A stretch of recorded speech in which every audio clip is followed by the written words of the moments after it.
Malam pemirsa, program informasi Maluku Antar Nusa kembali hadir menjumpai Anda untuk penyiaran hari ini, Senin 24 Oktober 2016.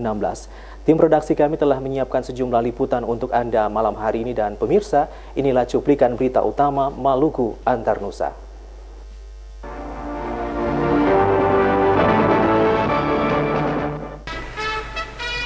Lebih dari 50 rumah di RT 02 RW 01 di kawasan Soabali hangus terbakar. Ikatan Dokter Indonesia Wilayah Maluku tolak program studi pendidikan dokter layanan primer di perguruan tinggi.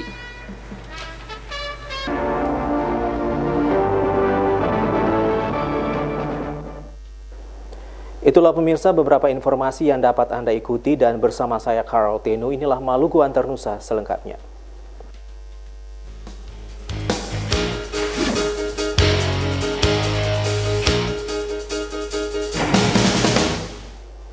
Pemirsa, lebih dari 50 rumah warga di RT 02 RW 01 di kawasan Soabali hangus terbakar siang tadi. Sebagian besar warga tidak bisa menyelamatkan hartanya dan hanya keluar dengan pakaian di badan.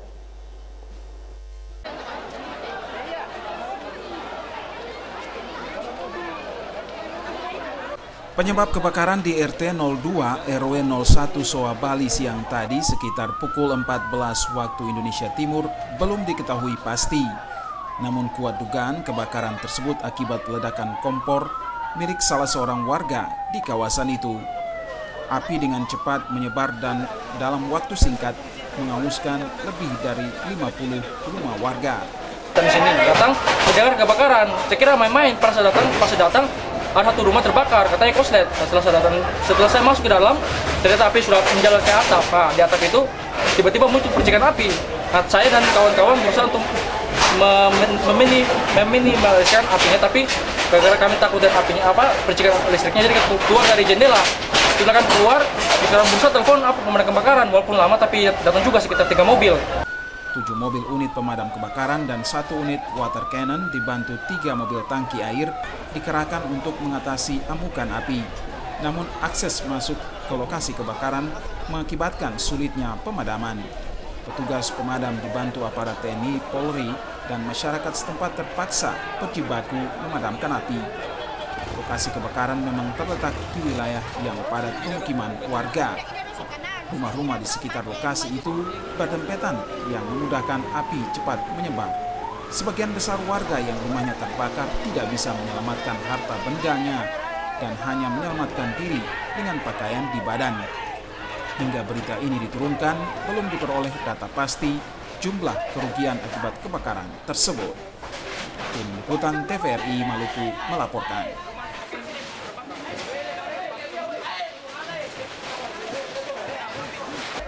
Pemirsa, Ikatan Dokter Indonesia IDI Wilayah Maluku menolak program studi pendidikan dokter layanan primer yang akan diadakan di perguruan tinggi. IDI menyatakan dengan adanya prodi tersebut berarti lulusan dokter saat ini dinilai belum kompeten. Pendidikan kedokteran juga akan menjadi lebih lama dan memakan biaya yang besar. Demonstrasi menolak program studi pendidikan layanan dokter primer dilakukan Ikatan Dokter Indonesia Maluku pagi tadi di depan Rumah Sakit Umum Dr. M. Haulusi Ambon. Ketua IDI Maluku Ade Tuana Kota menyatakan program studi pendidikan dokter layanan primer yang akan diadakan di perguruan tinggi dinilai sebagai pemborosan anggaran. Dengan adanya pendidikan layanan dokter primer setara dokter spesialis itu akan menambah lamanya pendidikan dokter yang umumnya 7 hingga 8 tahun menjadi 10 hingga 11 tahun. Program studi pendidikan dokter layanan primer di perguruan tinggi rencananya berlangsung 3 tahun. Ade Tuana Kota menilai prodi tersebut melemahkan kompetensi dokter. Pasalnya selama 8 tahun menekuni pendidikan dokter namun dinilai belum cukup kompeten dan harus mengikuti lagi kewajiban studi pendidikan layanan dokter primer. IDI dan Persatuan Ikatan Dokter Indonesia menolak untuk mengadakan prodi atau pendidikan dokter layanan primer atau DLP. Kenapa? Karena kalau umpamanya apakah dokter selama 7 sampai 8 tahun kuliah itu tidak kompeten untuk ditambah lagi 3 tahun pelayanan di puskesmas. Sedangkan 7-8 tahun sudah merupakan pendidikan yang sudah dengan sudah praktek dan juga sudah bisa melakukan praktek kedokteran. Nah, juga ada selesai itu kan ada uji kompetensi dokter untuk melaksanakan pendidikan kedokteran. Nah, apakah itu belum cukup? Nah, harus menambah lagi 3 tahun untuk dokter layanan primer yang tempatnya di puskesmas yang setara dengan dokter spesialis. Lamanya pendidikan dokter yang dimulai dari pendidikan kedokteran, pendidikan profesi, ujian kompetensi hingga internship cukup menguras biaya dan waktu calon dokter. Jika ditambah lagi dengan pendidikan layanan dokter primer selama 3 tahun, maka seorang dokter akan baru bisa memasuki dunia kerja di usia 27 hingga 29 tahun. Melki Latusaules, Sarles Polaman melaporkan. Pemirsa, Menteri Dalam Negeri Republik Indonesia Cahyokumolo Sabtu kemarin memberikan kuliah umum bagi Sivitas Akademika Universitas Patimura. Tema kuliah umum yang dipaparkan terkait pembangunan otonomi daerah.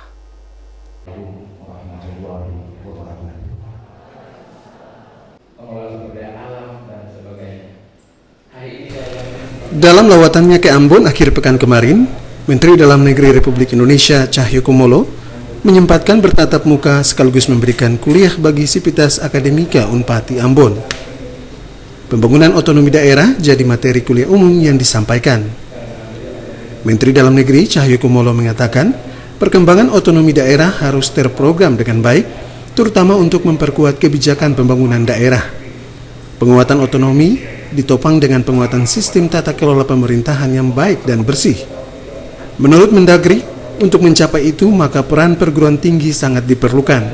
Elemen kampus ikut berperan menentukan kunci keberhasilan otonomi daerah dengan membangun sinergitas bersama perangkat pemerintah daerah. Seorang gubernur, saya mulai dari provinsi, seorang bupati wali kota, itu tidak hanya satu struktur saja dengan DPRD. Bahwa setiap pengambilan keputusan politik pembangunan khususnya di Maluku dan provinsi yang lain harus melibatkan yang namanya forum pimpinan daerah. Sementara itu, Gubernur Maluku, Insinyur Said Assegaf mengatakan, Universitas Patimura sebagai ikon pendidikan tinggi di Maluku harus mampu berkontribusi dalam mewujudkan otonomi daerah yang berkelanjutan. Dengan peran Sivitas Unpati bisa menuangkan visi pembangunan Maluku yang lebih baik. Kunjungan Menteri Dalam Negeri ke kampus Universitas Patimura diapresiasi Rektor Universitas Patimura Ambon, Profesor Dr. M.J. Sapteno. Sapteno mengungkapkan, kehadiran Menteri Dalam Negeri di kampus Orang Basudara ini bisa memberikan pencerahan bagi Sivitas Unpati dalam memahami pembangunan otonomi daerah. Untuk itu, materi kuliah umum yang disampaikan Menteri Dalam Negeri perlu menjadi referensi bagi kalangan Sivitas Unpati sebagai bahan merancang konsep pembangunan otonomi daerah yang terstruktur. Kuliah umum Menteri Dalam Negeri ini dihadiri kalangan Sivitas Unpati serta unsur pejabat di lingkup Pemprov Maluku. Kuliah umum ini diisi pula dengan forum interaktif Mendagri bersama Sivitas Universitas Patimura serta unsur Forkopimda Maluku. Usai memberikan kuliah umum, Menteri Dalam Negeri melanjutkan lawatan ke Kabupaten Maluku Tenggara. Padatnya agenda membuat Menteri Dalam Negeri dan rombongan membatalkan pertemuan dengan Forum Koordinasi Pimpinan Daerah Maluku. Rahmala Tugonsina dan Junaidi Astril melaporkan.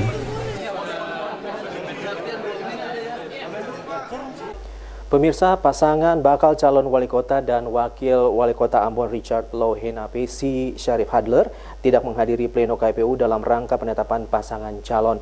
Meskipun tidak hadir, KPU Kota Ambon menetapkan pasangan pantas dan Paparisa baru lolos sebagai pasangan calon wali kota dan wakil wali kota Ambon periode 2017-2022.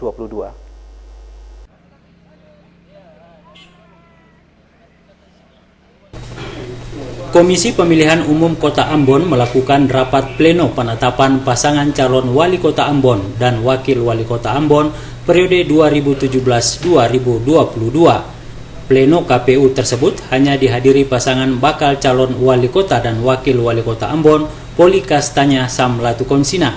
Sementara pasangan Risat Lohana Pesi Sarip Hadler tidak hadir dalam pleno itu. Pasangan Paparisa Baru hanya diwakili tim pemenangannya. Pleno yang dipimpin Ketua KPU Kota Ambon Martinus Kainama menetapkan kedua pasangan lolos sebagai calon wali kota dan wakil wali kota Ambon periode 2017-2022. Kainama menjelaskan kedua pasangan dinyatakan lolos setelah memenuhi berbagai persyaratan, di antaranya syarat pencalonan dan syarat calon. Pasangan pantas didukung 8 partai dengan jumlah 23 kursi di legislatif. Sementara pasangan Paparisa Baru didukung 3 partai politik dengan 10 kursi di legislatif. Terkait dengan ketidakhadiran pasangan Paparisa Baru dalam pleno ini, Kainama mengatakan sesuai Perpu KPU, hal itu bisa diwakilkan oleh tim pemenangan. PKPU 67 itu baik pasal 1, ayat 1, ayat 2, ayat 3 tidak apa-apa. Cuma mengapa kita menghadirkan pasangan calon yang tadi kami jelaskan persiapan teknis untuk esok tanggal 25. Supaya demikian mereka hadir tepat waktu, lalu dengan timnya, karena undangan sudah kami sampaikan secara matang begitu. Jadi tidak masalah untuk tidak hadir, karena ada yang mewakili tidak masalah. Nah, memang tidak mengharuskan itu. Ketua tim pemenangan Paparisa Baru Risat Rahakbau mengatakan pasangan Risat Sarip saat ini berada di Kota Ambon. Mereka tidak hadir karena pleno KPU untuk menetapkan hal-hal yang bersifat teknis. Ada di dalam daerah, tapi kan ini berkaitan masalah penjelasan teknis. Kalau penjelasan teknis, itu tidak perlu pasangan calon hadir. Karena kenapa sampai pasangan calon juga tidak hadir, itu tidak merupakan sebuah kewajiban. Yang itu sudah kepuh, mau hadir apa tidak hadir, tapi secara khusus itu tim itu harus hadir. Karena penjelasan teknis berkaitan dengan masalah kepentingan. KPU minta kedua pasangan wajib hadir dalam pleno pengundian nomor urut besok malam. Hamzah Tomia melaporkan.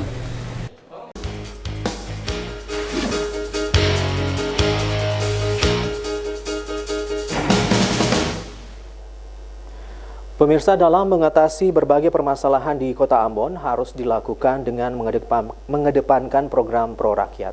Hal ini disampaikan pasangan Paulus Kastanya Sam Latukonsina saat melakukan tatap muka dengan warga Kudamati yang difasilitasi PDI Perjuangan Ranting Nusaniwe.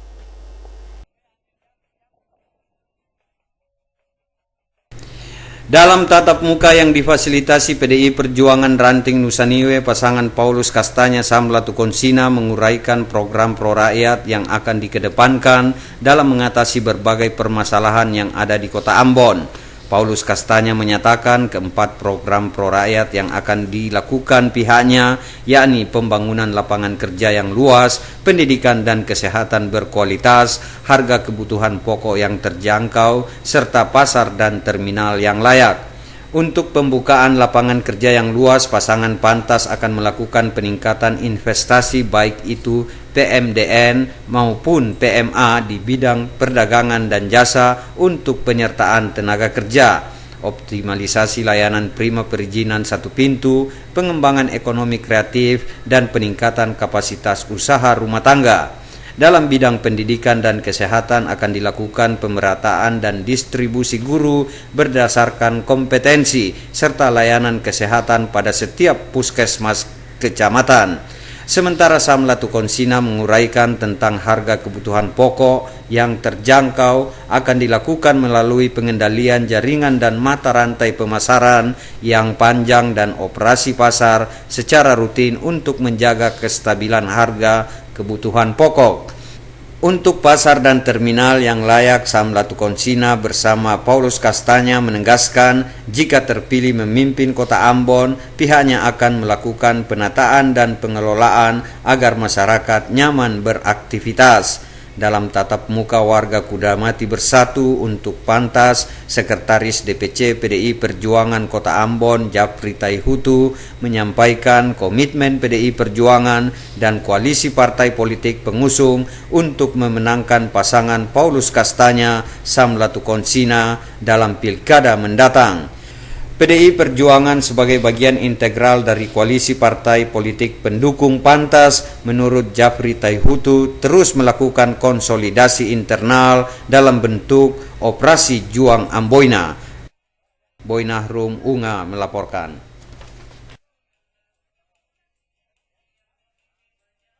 Sementara itu pemirsa, Paparisa Baru tidak menghadiri penetapan pasangan calon yang dilakukan KPUD Kota Ambon hari ini. Namun untuk pengundian nomor urut Selasa besok, dipastikan pasangan itu akan hadir. Kepastian tersebut diungkapkan Richard Rahakbau selaku Ketua Tim Pemenangan Paparisa Baru kepada pers hari ini di Ambon.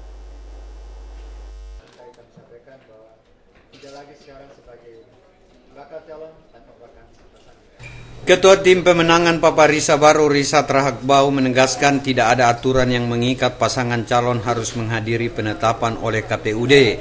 Atas dasar itu pihaknya selaku Tim Pemenangan Paparisa Baru dalam penetapan pasangan calon mewakili kandidat yang diusung koalisi 3 partai politik, yakni Golkar, P3 dan Nasdem.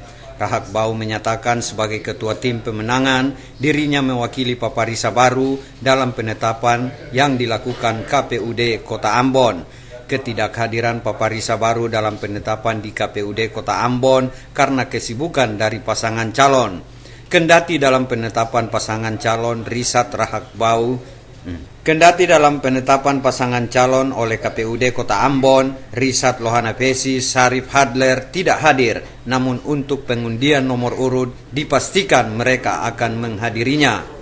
Masalah teknis. Kalau masalah teknis kan si pasangan juga hadir, nggak ada masalah. Yang penting tim hadir untuk mendengar penjelasan teknis, karena ini sangat penting pada itu yang kampanye. Dan oleh karena itu, tentunya pada tanggal 25 itu pasti kita pastikan bahwa pasangan calon kita, Pak Richard dan Pak Syarif akan menghadiri ya rapat di KPU terkait dengan penetapan pasangan terkait nomor urut dan hal-hal teknis lain yang perlu juga diketahui oleh pasangan. Rahakbau menegaskan setelah penetapan dan pengundian nomor urut, Tim Pemenangan Paparisa Baru akan meningkatkan intensitas konsolidasi internal koalisi partai politik pengusung. Dalam Pilkada Kota Ambon, pasangan Richard Lohanapesi Syarif Hadler diusung oleh koalisi partai politik, yakni Golkar, P3 dan Nasdem. Selain konsolidasi partai politik pengusung, Tim Pemenangan juga terus mendorong keterlibatan para relawan untuk memenangkan pasangan Richard Lohanapesi Syarif Hadler dalam Pilkada Kota Ambon yang akan dihelat tanggal 15 Februari 2017 mendatang. Boy Nahrum, Hamjatomia melaporkan.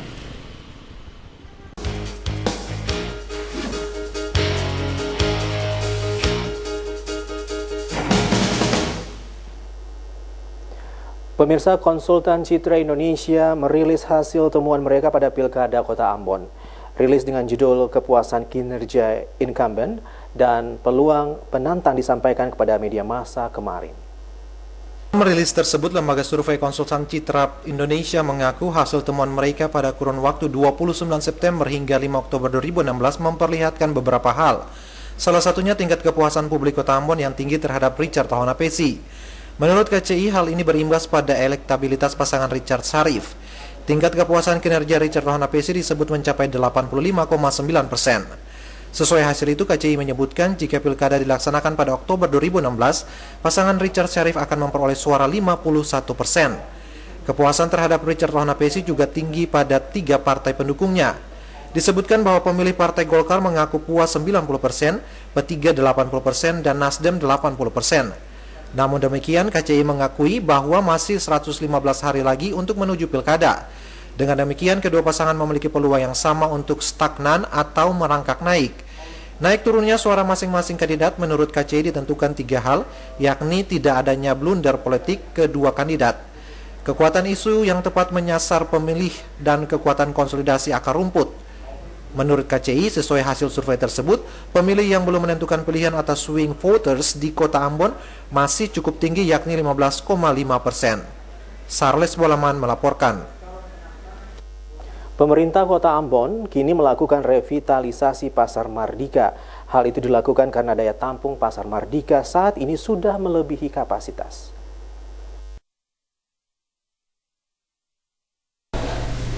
Saat ini daya tampung Pasar Mardika telah melebihi kapasitas. Akibatnya para pedagang di Pasar Mardika melakukan aktivitas di badan jalan. Melihat kondisi itu, pemerintah Kota Ambon kini melakukan revitalisasi Pasar Mardika. Langkah awal yang dilakukan adalah membangun pasar terapung sementara. Namun langkah tersebut belum bisa menampung jumlah PKL yang terus bertambah. Menindaklanjuti hal tersebut, pemerintah Kota Ambon kembali membangun pasar terapung permanen. Bila pasar terapung permanen tersebut sudah selesai dibangun, maka PKL yang sementara berjualan di pasar terapung sementara akan dialihkan ke pasar terapung permanen. Sekretaris Kota Ambon AG Latuheru mengatakan, Pasar Mardika dibangun sejak tahun 1985 dengan jumlah penduduk Kota Ambon saat itu 250.000 jiwa. Namun kini jumlah penduduk Kota Ambon telah mencapai 450.000 jiwa dengan kondisi Pasar Mardika masih seperti sedia kala. Sementara ini yang kita mau atasi pasar, memang kan konsep revitalisasi pasar itu sebetulnya sementara jalan ya. Karena itu awal untuk bisa menampung pedagang, terutama pedagang kaki lima, ini kita buat itu pasar apung. Mengapa harus itu terjadi? Pasar Mardika itu kita bangun kurang lebih tahun 85 dengan jumlah penduduk kota waktu itu kurang lebih 250.000 jiwa. Sekarang sudah 450.000 jiwa sekian, tapi kondisi pasar tidak pernah berubah. Akibatnya apa? Pedagang makin hari makin membludak dan tidak ada tempat untuk mereka berjualan, terutama kaki lima. Karena itu kita buat pasar apung sementara.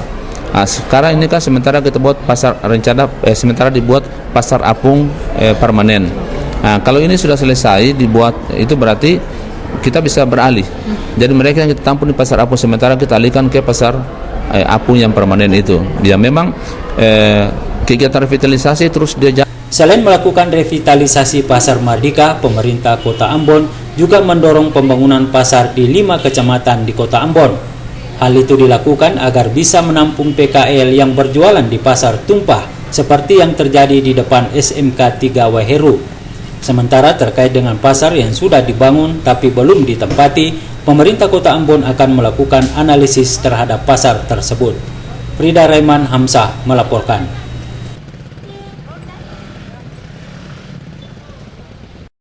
Sumber daya manusia yang kompeten sangat dibutuhkan menghadapi persaingan pasar bebas ASEAN. Sektor pariwisata merupakan salah satu yang penting dalam persaingan tersebut.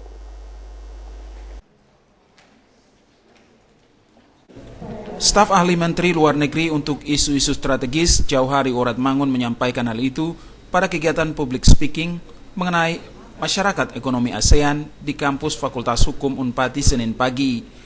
Menurutnya sumber daya manusia yang kompeten sangat dibutuhkan di era pasar bebas masyarakat ekonomi ASEAN. Sumber daya manusia yang kompeten merupakan sesuatu yang mutlak di era persaingan masyarakat ekonomi ASEAN. Untuk Maluku, sumber daya manusianya mesti memiliki kemampuan antara lain penguasaan bahasa asing, jaringan, negosiasi, dan public speaking atau kemampuan berbicara di depan umum. Sementara itu, Kasubdit Bidang Investasi dan Kerjasama Ekonomi ASEAN, Palupi Sukiantini menyatakan, selain minyak dan gas, pariwisata merupakan sektor ketiga terpenting dalam kontribusinya terhadap pembangunan di Indonesia. Maluku tercatat memiliki ketiga potensi tersebut dalam membangun daerah ini. Dengannya diperlukan sumber daya manusia yang berkompeten dan dapat diberdayakan untuk mengembangkan sektor-sektor potensial itu. Industri pariwisata adalah sektor ketiga potensial dalam kontribusinya terhadap pembangunan. Jika sektor pariwisata di Maluku dikelola secara baik, maka selain migas, sektor ini juga menjadi penyumbang lapangan kerja bagi masyarakat. Pariwisata merupakan sektor yang paling siap menghadapi masyarakat ekonomi ASEAN, baik dari kualitas dan kuantitas. Standar kompetensi di bidang ini sudah sama dengan negara-negara lain. Para pekerja sektor pariwisata siap bersaing dengan tenaga kerja negara-negara ASEAN berbekal kompetensi kerja dan sertifikasi. Melkilatus Saule Sarles Polaman melaporkan.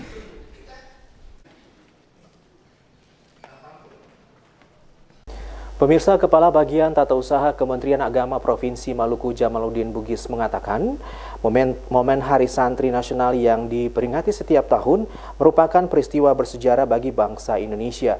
Karenanya, momentum peristiwa bersejarah itu harus dimaknai secara luas.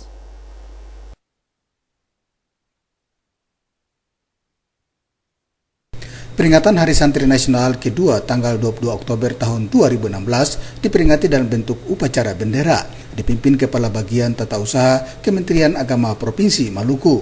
Peringatan Hari Santri Nasional yang dilaksanakan pada tahun kedua sejak ditetapkan sebagai Hari Santri Nasional itu merupakan peristiwa penting dalam memperjuangkan kemerdekaan bangsa Indonesia dari tangan penjajah.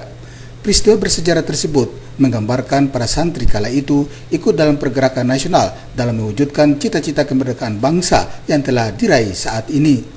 Para santri dengan cara masing-masing bergabung dengan seluruh elemen bangsa melawan penjajah, menyusun kekuatan dan strategi, serta mengajarkan arti kemerdekaan. Kepala Bagian Tata Usaha Kementerian Agama Provinsi Maluku, Jamaluddin Bugis mengatakan, Hari Santri Nasional yang diperingati elemen bangsa ini merupakan sebuah revolusi mental untuk mengenang kembali peristiwa bersejarah terhadap semangat patriotisme dan nasionalisme pergerakan pemuda santri dan masyarakat terhadap kaum kolonial yang puncaknya terjadi pada tanggal 10 November tahun 1945 yang dikenal dengan Hari Pahlawan Nasional. Penetapan Hari Santri Nasional dimaksudkan agar kita semua selalu ingat untuk meneladani semangat jihad keindonesiaan para pendahulu kita, semangat kebangsaan, semangat cinta tanah air, semangat rela berkorban untuk bangsa dan negara yang merupakan modal utama dalam membangun dan mesejahterakan masyarakat negeri 1000 pulau Maluku tercinta ini khususnya. Jamaluddin Bugis mengatakan penetapan Hari Santri Nasional dimaksudkan untuk membangkitkan kembali nilai sejarah keindonesiaan terhadap para pejuang dalam karya besarnya merebut kemerdekaan dari tangan penjajah, sekaligus menjadikan teladan terhadap cinta tanah air serta rela berkorban untuk bangsa dan negara yang merupakan modal utama dan mensejahterakan masyarakat utamanya di daerah ini. Hari Santri Nasional tahun 2016 yang diperingati pada tanggal 22 Oktober harus disikapi dengan jiwa patriotisme dan nasionalisme. Hal ini dimaksudkan untuk mendorong setiap anak bangsa di daerah ini untuk tetap cinta dan setia terhadap tanah air. Abu Sahubawa, Unga, melaporkan. Gerakan Pramuka merupakan salah satu kegiatan ekstrakurikuler yang ditetapkan pada berbagai tingkatan lembaga pendidikan seperti di Madrasah Aliyah Al-Mabrur. Melalui Gerakan Pramuka, para siswa dibekali dengan berbagai kedisiplinan untuk membentuk karakter mereka sebagai calon pemimpin bangsa.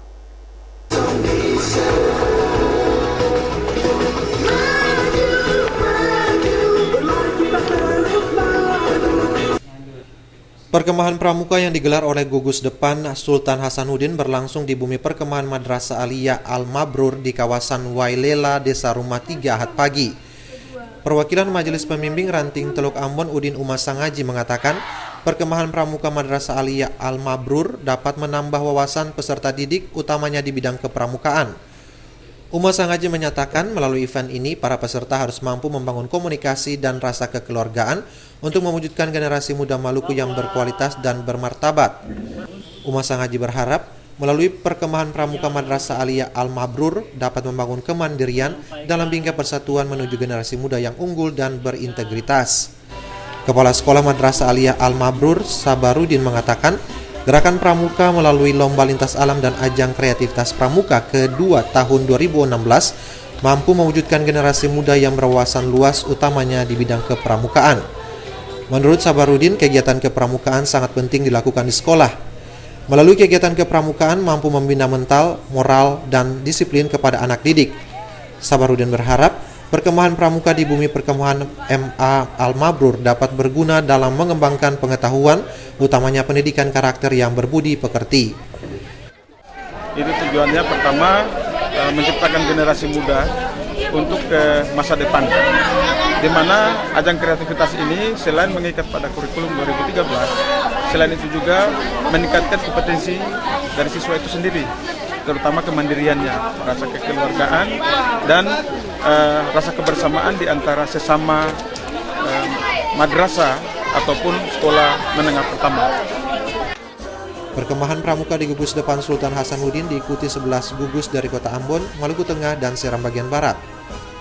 Gugus depan Cut Nyadin yang berpangkalan di SMP 13 Ambon keluar sebagai juara umum Lomba Lintas Alam dan Ajang Kreatif Pramuka yang berlangsung selama 3 hari.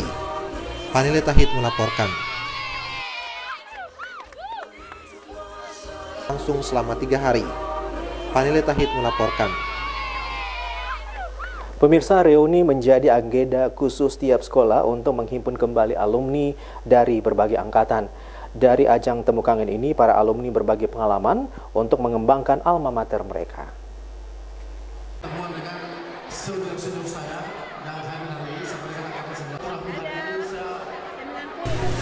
Guna menghimpun kembali alumni, tiap sekolah menggelar berbagai kegiatan, salah satunya dengan menggelar reuni. Ajang reuni dimanfaatkan untuk menjaring para alumni dari berbagai angkatan untuk datang dan berbagi pengalaman. Seperti yang dilaksanakan Sekolah Menengah Kejuruan Negeri 2 Ambon akhir pekan kemarin. SMK Negeri 2 terpanggil untuk menghimpun kembali alumni dengan menggelar reuni akbar lintas angkatan. Reuni akbar SMK Negeri 2 Ambon dihadiri ratusan alumnus yang sudah tersebar di berbagai daerah di Indonesia.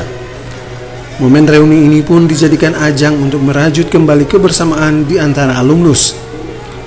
Sekolah Menengah Kejuruan Negeri 2 Ambon yang dulunya dikenal sebagai SMEA Negeri 2 Ambon selama ini telah menghasilkan lulusan yang terdistribusi ke berbagai instansi baik pemerintahan maupun swasta. Para alumnus ini tidak hanya berkiprah di wilayah Maluku, namun ada juga yang sudah melanglang buana ke daerah lain di luar Maluku. Kepala SMK Negeri 2 Ambon, John Sokota, mengapresiasi kepedulian alumni SMK Negeri 2 yang menggagas kegiatan reuni akbar. Sokota mengharapkan kepedulian alumni SMK Negeri 2 tidak hanya lewat ajang reuni semata, namun perlu berkelanjutan melalui agenda-agenda lainnya. Mereka semua hadir dan berkumpul bersama, sekaligus nanti mereka akan membentuk ikatan alumni. Itu yang paling penting. Yang lebih penting lagi bahwa alumni itu sejarah. Jadi mereka akan mengingat sejarah di mana mereka bersekolah dulu, sekaligus dia jadi nostalgia bagi para alumni itu. Nah, yang paling tidak kalah penting adalah alumni itu sebagai promosi utama dari SMEA Negeri 2 maupun SMK Negeri 2 sekarang. Sementara itu, Ketua Pelaksana Kegiatan Tony Sumianak mengatakan, ide memanggil dan mengumpulkan kembali alumni SMEA atau SMK Negeri 2 Ambon sudah bergulir sejak akhir 2015 lalu. Bersama beberapa perwakilan alumni, mereka kemudian mendata jumlah alumni dari tiap angkatan, sekaligus menyebarkan undangan untuk berkumpul. Dengan adanya reuni akbar ini, para alumni diharapkan bisa menuangkan ide dan berbagi pengalaman guna mengembangkan Sekolah Menengah Kejuruan Negeri 2 yang lebih baik. Bisa membentuk pengurus Ikatan Alumni SMEA SMK Negeri 2 Ambon, dan yang kedua adalah ketika kami diterpa, dibina dalam alma mater ini, maka kami harus kembali untuk memberikan sesuatu nilai lebih untuk alma mater kami. Reuni akbar SMK Negeri 2 Ambon diisi dengan forum ramah tamah, nostalgia bersama, dan tali kasih alumni. Abdul Yasir dan Junaidi Astril melaporkan.